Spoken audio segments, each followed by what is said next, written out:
अगर आप भी चाहते हैं कि आरसीएम म्यूजिक के वीडियो सबसे पहले आप तक पहुंचे, तो लाल बटन को दबा के चैनल को सब्सक्राइब जरूर करें और साथ में बेल आइकन को दबाना ना भूलें।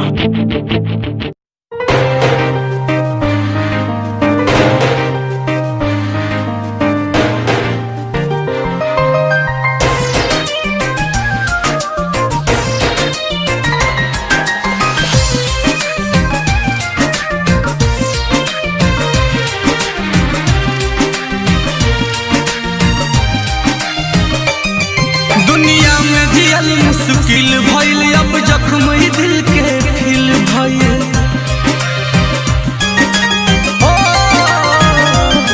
दुनिया में जियल मुश्किल भइल, अब जख्म ही दिल के खिल भइल।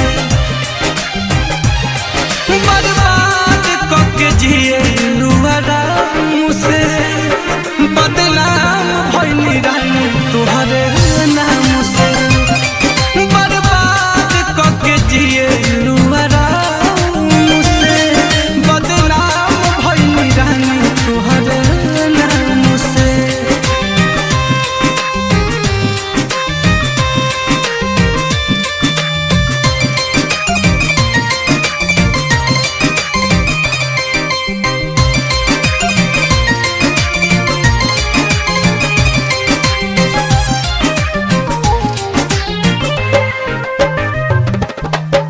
देगे देगे काट बोआइल, नामुमकिन बा पाँव धइल। अपने खास देखल ना चाहे, प्यार के दुश्मन लोग भइल।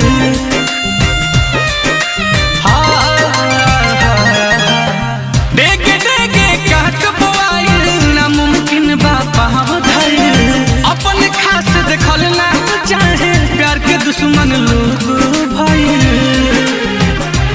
प्यार के फूल सूखल नफरत वाला घाम से, बदनाम भइल रानी तुहरे नाम से।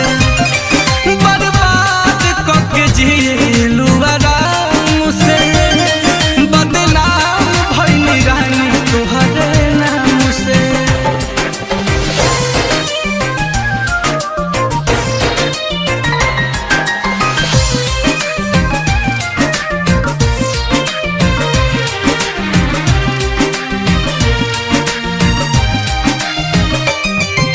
सपना टूटल शीशा जैसे, दिल चकना चूर भइल। नीलकमल अखिलेश कलेश में मुएला मजबूर भइल।